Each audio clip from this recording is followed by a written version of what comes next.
Hey everybody, Mr. G here. We're going to start our video series about solving inequalities off with a simple review of some notation that we need to keep in mind when we're solving inequalities. And so the focus of this video is on unions and intersections of sets. And again, specifically, we're going to talk about a notation known as interval notation. I'd encourage you to take a look at the timestamps in the description of the video if you want to jump around between the problems that we're going to go over. Otherwise, we're going to go ahead and start off with number 1 here. So number 1 says, solve for x in the inequality 3 is less than 2x plus 3 less than or equal to 7. Graph your solution on a number line and write your answer using interval notation. Lastly, write your solution as a sentence using and or, whichever is appropriate. So I'm going to go ahead and start us off by writing our problem down here. Okay. By the way, just as kind of a terminology point here, this is known as a compound inequality. So when you see something that involves an inequality, but you have these two different inequalities, these two uses of inequalities in sort of one statement, that would be known as a compound inequality. So that's what we're dealing with here. And so when I'm looking at this compound inequality, or any compound inequality for that matter, we can treat it just like we would any other inequality. And in one of our other upcoming videos, we're going to talk about specifically linear inequalities, which this is an example of.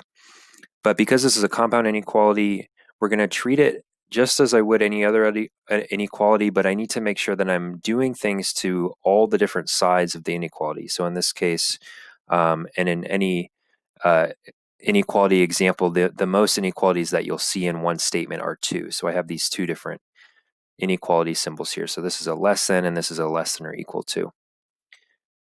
All right. So if I want to solve this compound inequality, the first thing I'm going to do is go ahead and subtract 3. But what I want to do is subtract it from all the different sides of the inequality, right? So the 2 different sides. So I subtract it from this side and this side.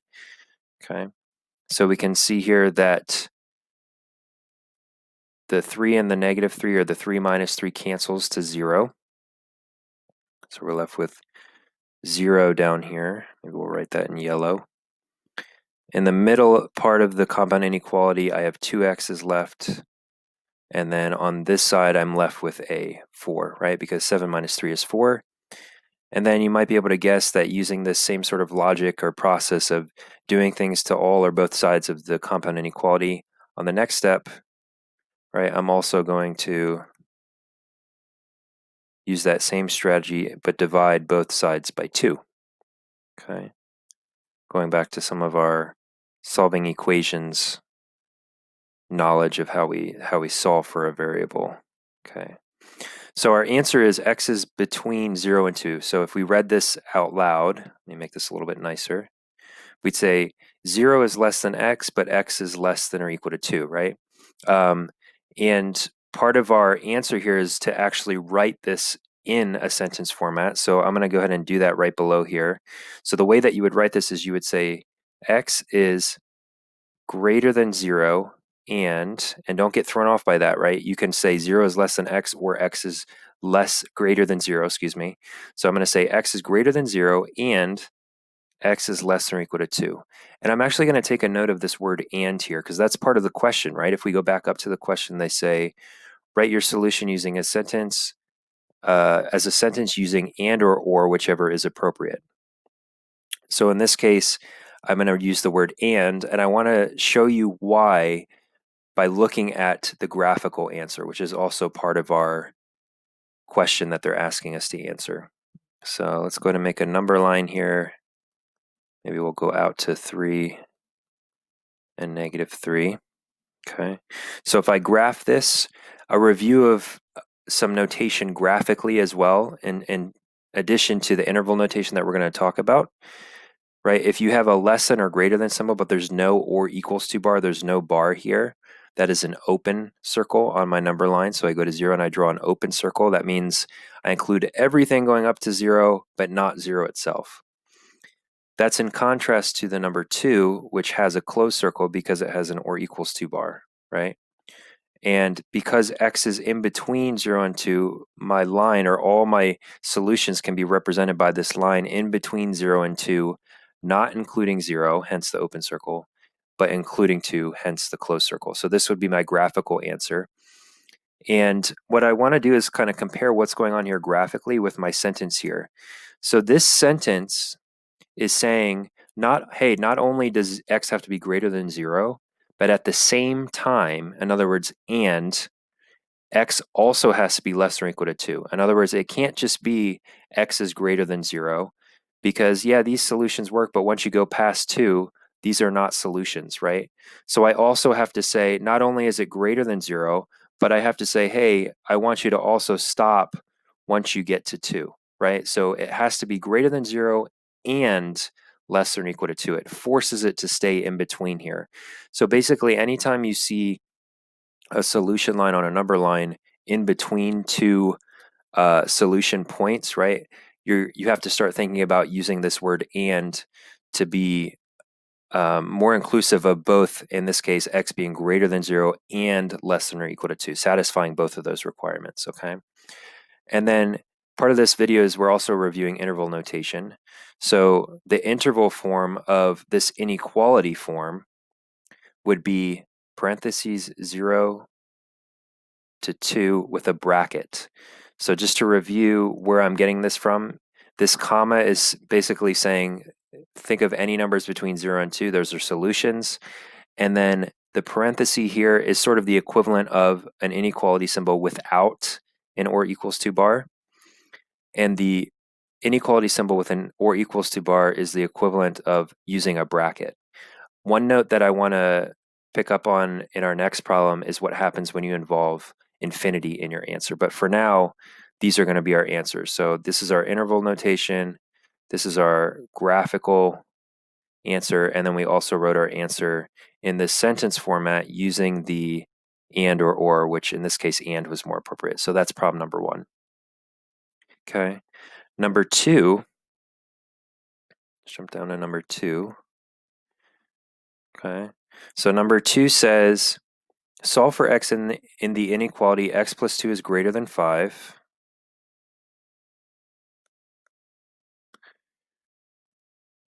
And x plus 4 is less than 5. Okay.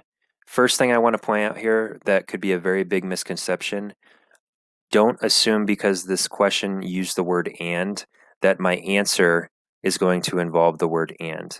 And in this case, we'll actually see that it doesn't. It actually involves or. So this and is sort of a separate sort of part of the problem where it's not really telling us anything about the actual final solution. It's just saying, consider this inequality and this one. It's not saying anything about the final solution.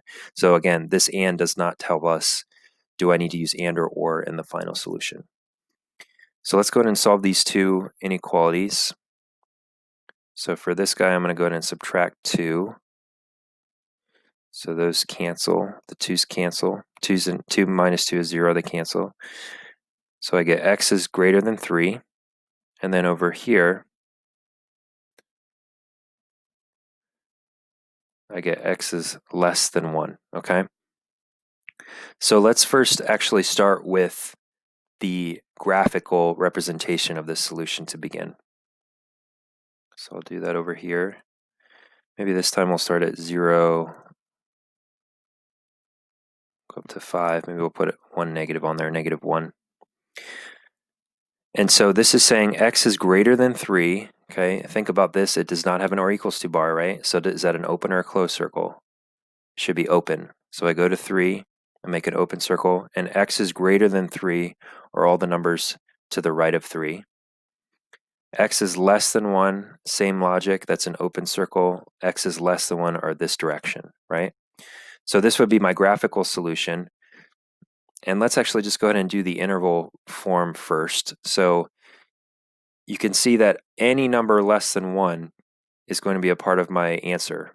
So anything going towards negative infinity up to 1, but not including 1, because 1 has an open circle. For infinities and negative infinities, they always by default have a parentheses. I like to think of it as like you never actually reach infinity or negative infinity, okay? So this is part of my interval notation. And now what I'm going to do is I'm going to see, okay, there's actually a separate section here. Okay. And so I'm actually going to write the following. I'm going to say 3 to infinity, not including 3, not including infinity. So those both get parentheses. But I have this union, right? Which sort of is a fancy way of talking about or. Okay. So in my final sentence form, I can say x is greater than 3 or x is less than 1. So these are our solutions to this question. So the reason that this time I have or is because I have these separate pieces that's saying, hey, anything to the left of 1 is okay, anything to the left of 1 is a solution, or anything to the right of 3. You could pick from here or here, right? Versus the previous problem, I was saying not only is it greater than 0, not only is it less than 2, it's greater than 0 and at the same time less than 2, right? So that's the fundamental difference between these two. This is an and solution, just to kind of summarize here, and this is an or solution, okay? So this is also a really good set of problems to talk about our interval notation using this union symbol. So hopefully you guys got some good review out of this. These are also a couple problems to kind of get at starting to solve inequalities, especially this one. This one's pretty straightforward, but in the next couple of videos, we're gonna go through a couple extra ones that are a little more advanced, okay? So thanks for watching, guys. This is Mr. G, and I'll see you next time. See ya.